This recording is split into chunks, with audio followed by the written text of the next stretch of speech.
Assalamualaikum warahmatullahi wabarakatuh.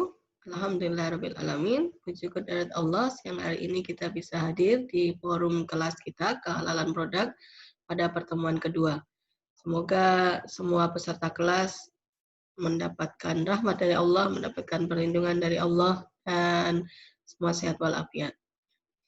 Pertemuan pertama, kemarin kita sudah membahas makoci syariah, dan pertemuan kedua ini kita akan membahas tentang makanan yang diharamkan.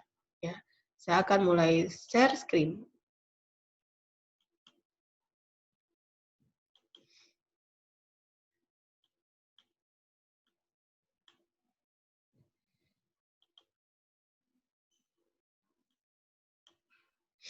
Oke, kita akan mulai dengan pembahasan hukum-hukum Islam. Ya. Hukum Islam ya itu adalah aturan ya yang ditetapkan oleh Allah terkait dengan amal perbuatan seorang mukallaf. Jadi yang terkena hukum Islam itu adalah mukallaf. Ya. Nah, hukum itu bisa jadi berupa perintah, bisa jadi berupa larangan, atau bisa jadi berupa pembolehan terhadap sesuatu. Ya. Jadi bisa berupa perintah, larangan, atau pembolehan terhadap sesuatu. Ya. Hukum ini berlaku untuk seorang yang telah balik. Ukuran balik bagi seorang perempuan itu umur 9 tahun, sudah menstruasi atau haid. Bagi seorang laki-laki umur 15 tahun dan sudah mimpi basah. Nah, ini kalau orang punya ciri ini, ya, seorang perempuan sudah 9 tahun dan sudah menstruasi, atau seorang laki-laki 15 tahun dan sudah mimpi basah, maka dia akan disebut sebagai mukallaf. Artinya orang yang terbebani. Sehingga ciri dari mukallaf ini adalah orang muslim yang sudah dewasa dan sehat, tidak ada gangguan jiwa, yang dia sudah diberi kewajiban, dibebani dengan kewajiban atau perintah atau larangan oleh Islam. Jadi kalau ada di antara adik Anda ya punya ciri ini 9 tahun, wanita 9 tahun sudah menstruasi, ya sehat, ya sehat akalnya, nah dia adalah mukallaf. Jadi hukum Islam tidak berlaku pada anak-anak kecil. Anak kecil tidak diwajibkan puasa. Anak 7 tahun SD itu belum diwajibkan puasa, tapi sudah diperintahkan untuk latihan. Ya. Anak umur 7 tahun belum diperintahkan sholat, belum wajib sholat, ya, tetapi dia sudah diminta untuk latihan. Ya, Rasulullah minta untuk dilatih. Karena apa?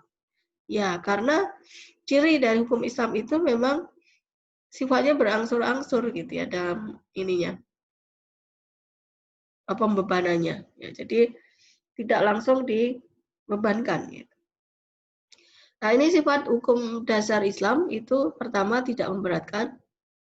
Ya, jadi tidak akan memberatkan, tidak banyak beban. Selalu ketika ada kesulitan, maka di sana akan ada keringanan. Sholat itu tetap wajib ya bagi musafir, ya yang safar jauh itu tetap wajib, tetapi ada keringanan. Jadi tidak membebankan. Sholat tetap wajib bagi orang sakit, tetapi ada keringanan. Boleh duduk kalau tidak bisa berdiri. Boleh tidur kalau tidak bisa duduk. Ya, jadi selalu ada keringanan-keringanan, tidak memberatkan. Kemudian berangsur-angsur dalam penentuan hukum. Anda ingat bagaimana Allah menetapkan hukum Homer. Ya, Allah tidak langsung mengatakan Homer itu haram. Tapi Allah mengatakan pertama, sesungguhnya di dalam Homer itu ada manfaatnya dan ada madorotnya.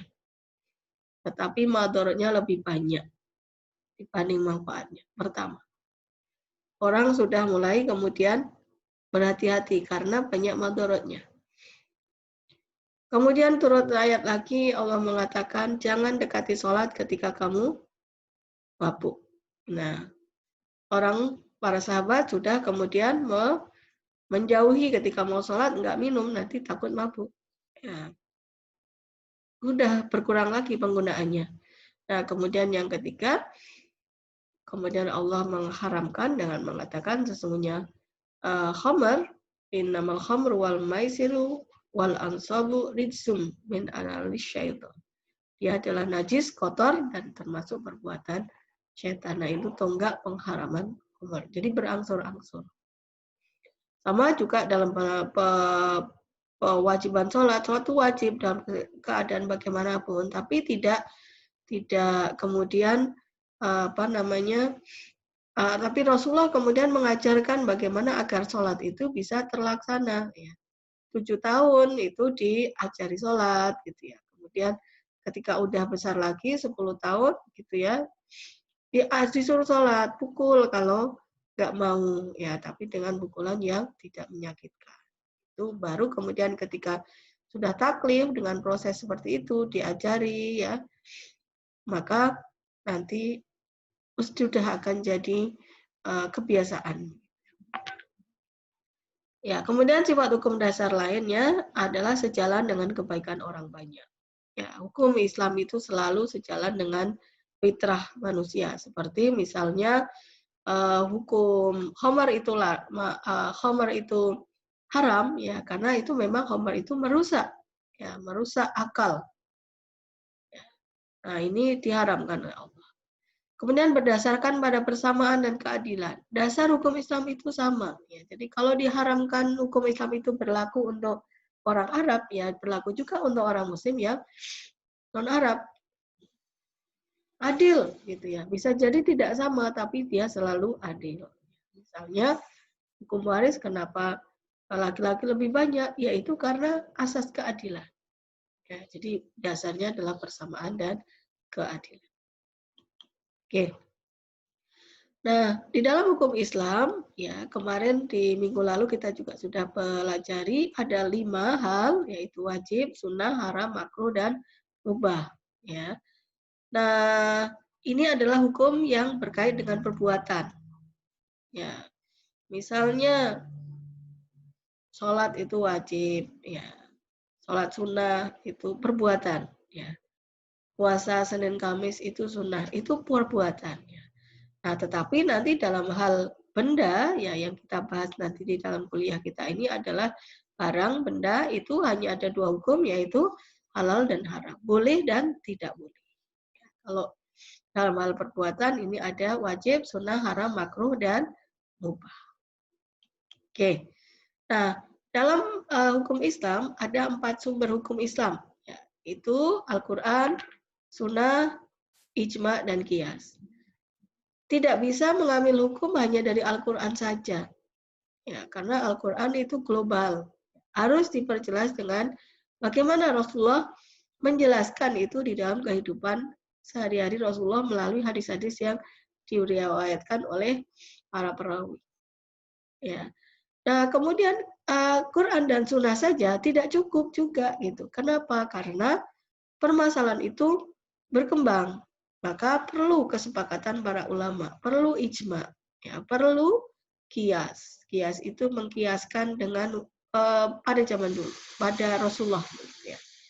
Nah, ini apa misalnya yang berkembang ya? Kalau zaman dulu orang pengobatan hanya dengan teknik-teknik yang sederhana, ya, tetapi sekarang pengobatan itu sudah sangat berkembang. Ada stem cell misalnya, gitu ya, yang terbaru.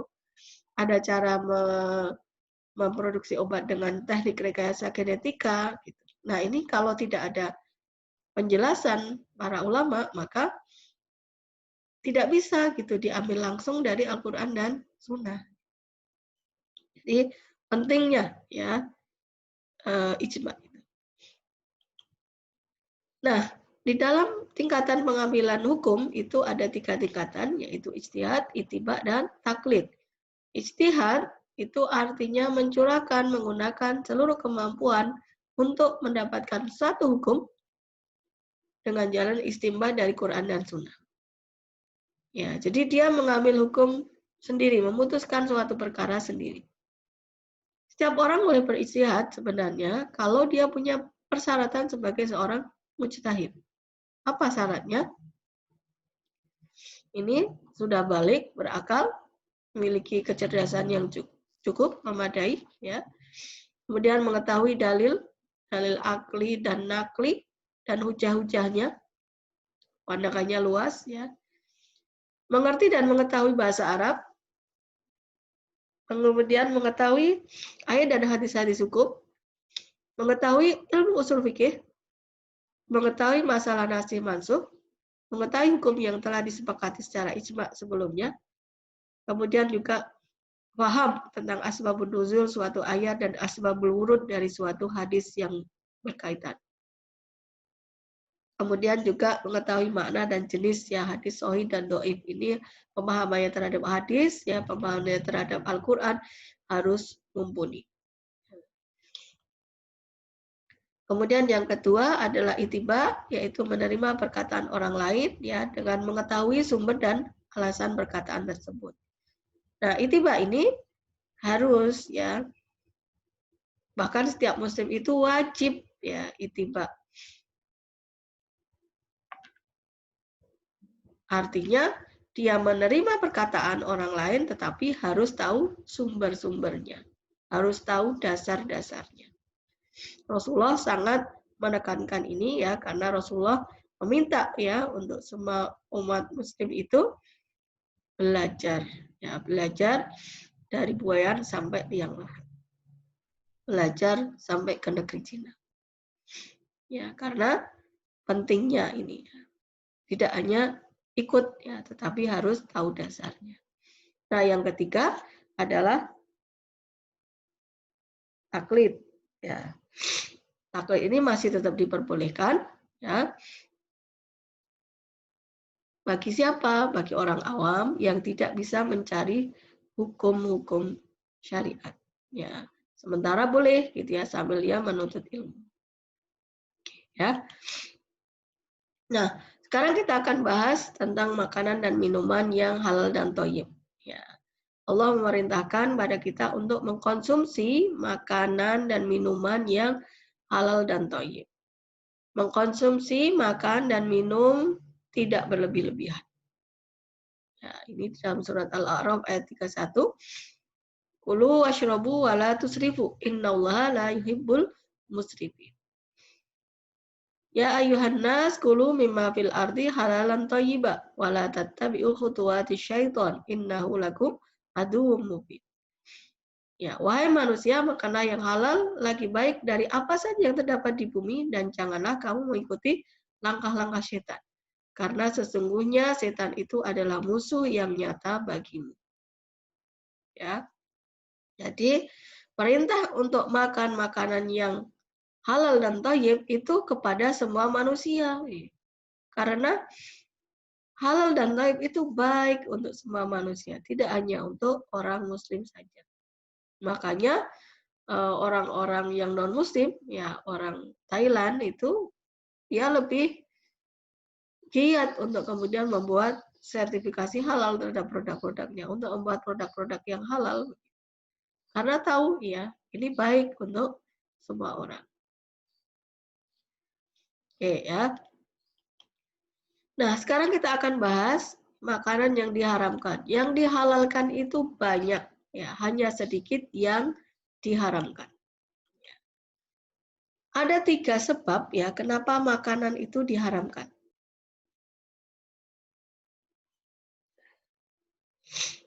Yang pertama, sebab karena memang zatnya itu haram. Ya, jadi zatnya itu haram. Nanti kita akan bahas apa saja makanan-makanan yang diharamkan. Ya. Yang kedua bukan karena zatnya, tapi karena hasil usahanya dan kerjanya yang haram. Ya, misalnya nasi itu halal gitu ya, tapi kalau itu hasil pencuri ya jadi haram. Nah, ini karena perbuatannya. Ya.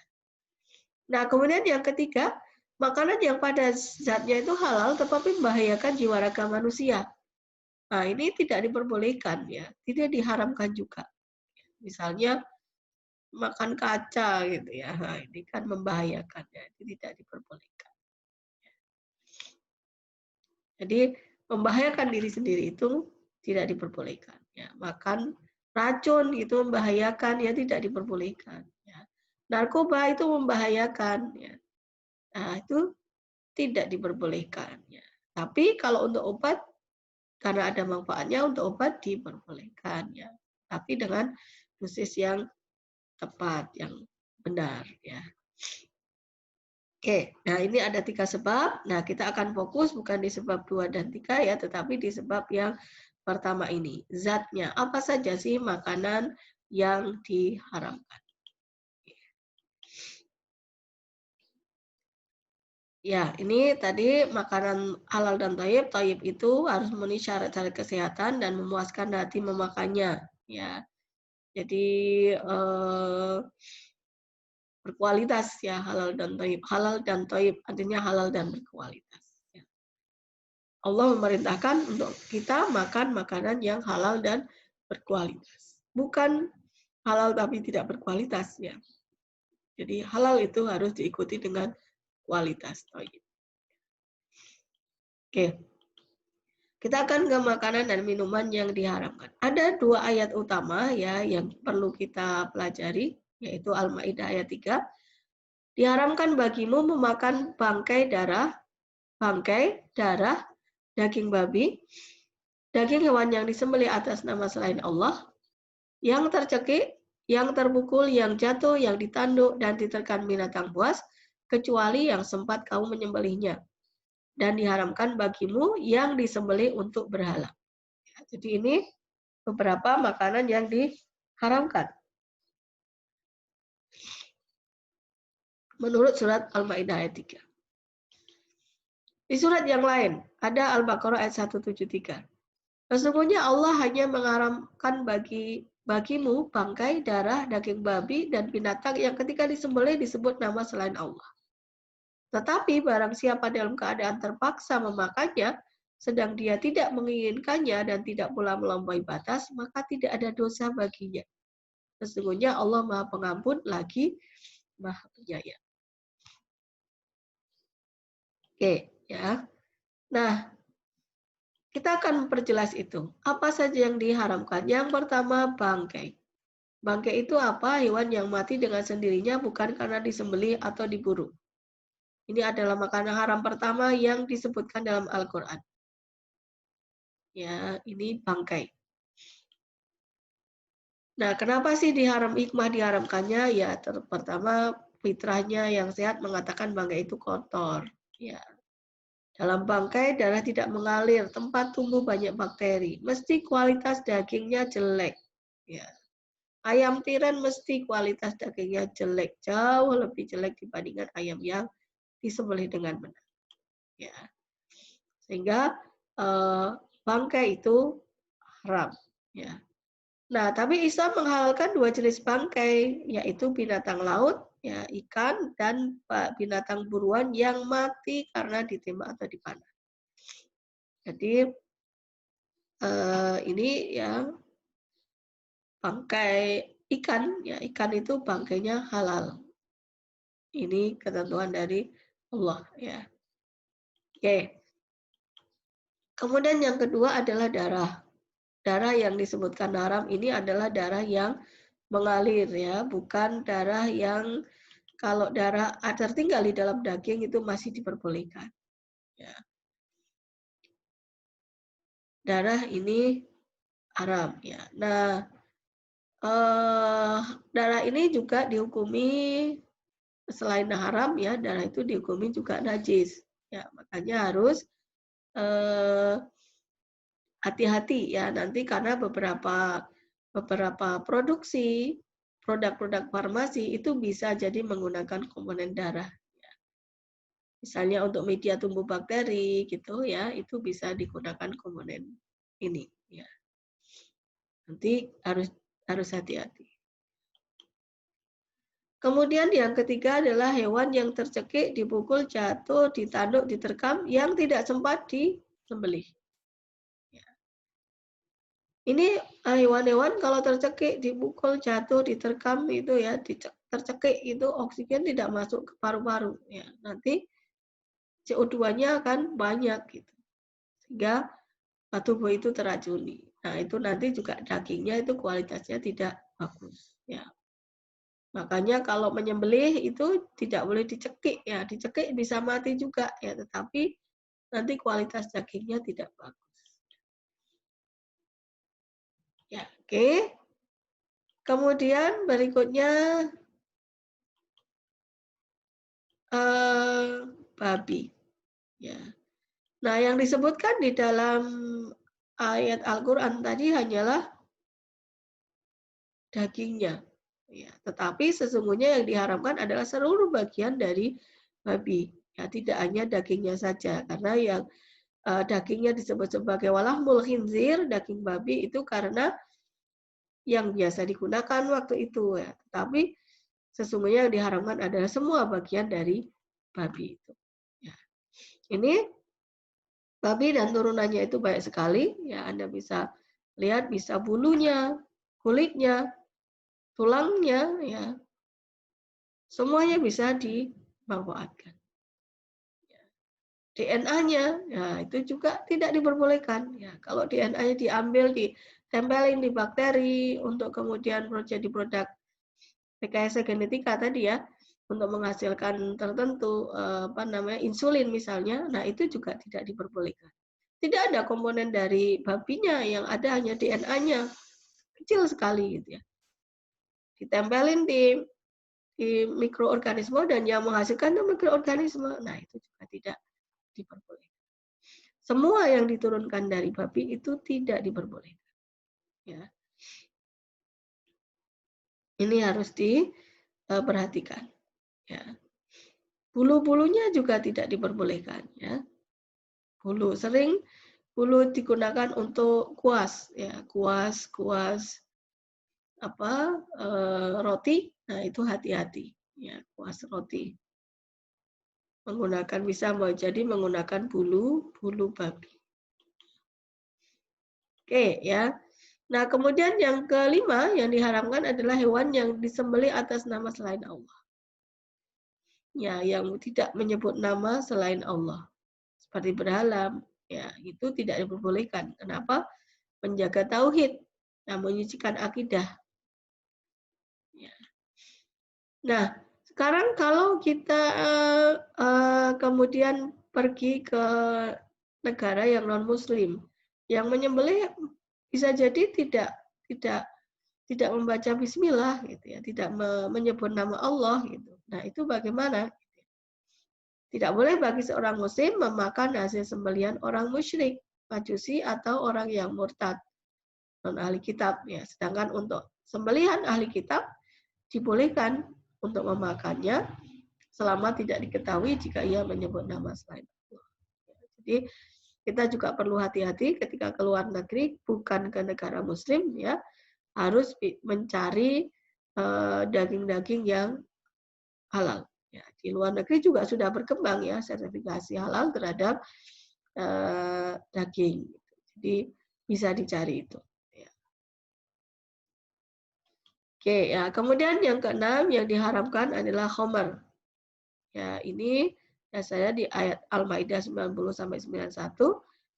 Hai orang-orang yang beriman, sesungguhnya minuman keras, berjudi, berkorban untuk berhala, dan mengundi nasib dengan anak panah adalah perbuatan keji dan termasuk perbuatan setan. Maka jauhilah agar kamu beruntung.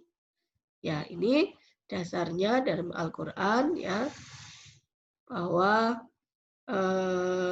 khamar, judi, mengundi nasib dengan panah itu adalah perbuatan keji. Diharamkan.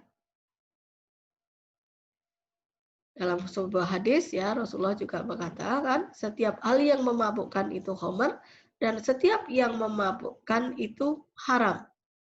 Ya. Jadi bagaimana? Ya, nanti kita di belakang akan bicara tentang hukum alkohol. Ya. Yang memabukkan itu khamar itu memabukkan ya. Nah, khamar itu mengandung alkohol. Kemudian apakah alkohol itu khamar? Nah, ini yang harus ada perhatian. Ya. Tidak semua alkohol itu adalah khamar. Alkohol yang dari produksi petrokimia, ya, hasil fermentasi, yang memang disengaja untuk membuat alkohol itu tidak masuk kategori khamar. Ya, jadi yang masuk khamar ini adalah memang yang fermentasi dilakukan untuk menyengaja membuat minuman keras. Nah, untuk misalnya produk-produk farmasi yang terpaksa menggunakan alkohol, maka harus memastikan bahwa alkohol yang digunakan itu adalah alkohol yang bukan dari khamar, bukan dari industri khamar. Alkohol yang berasal dari industri petrokimia, industri fermentasi yang memang tujuannya untuk membuat alkohol, bukan untuk membuat khamar. Ya.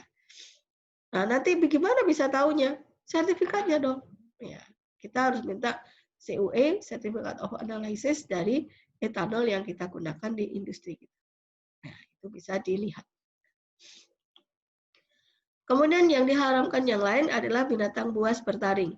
Setiap binatang buas yang bertaring adalah haram dimakan. Ini kata Rasulullah seperti itu. Jadi harimau tidak boleh dimakan. Ya, bertaring, buas. Ya. Serigala juga tidak boleh. Anjing juga tidak boleh. Ya. Kemudian burung yang berkuku tajam. Burung yang berkuku tajam juga tidak boleh.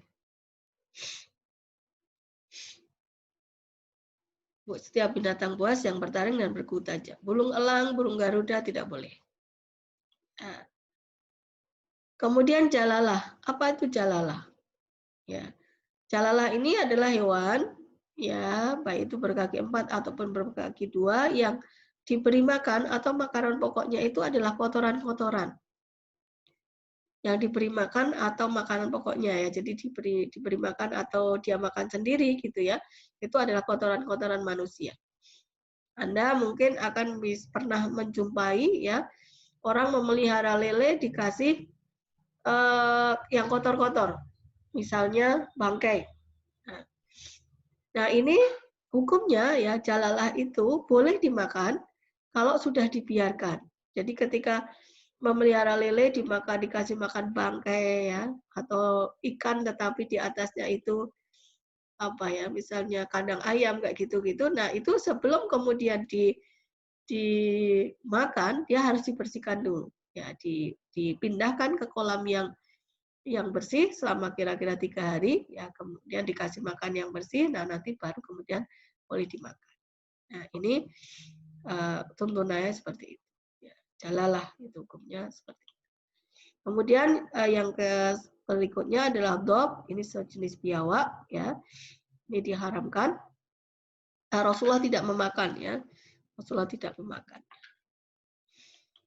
Kemudian yang diharamkan yang lain adalah hewan yang diperintahkan untuk dibunuh. Ular ya misalnya. Tikus, anjing hitam itu tidak boleh dimakan. Termasuk juga hewan yang dilarang untuk dibunuh. Semut, tawon, burung hudhud, dan burung surat.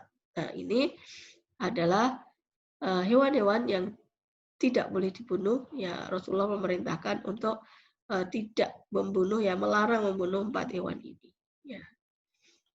Nah, demikian ya kuliah kita hari ini. Semoga ada manfaatnya. Dan saya akhiri. Assalamualaikum warahmatullahi wabarakatuh.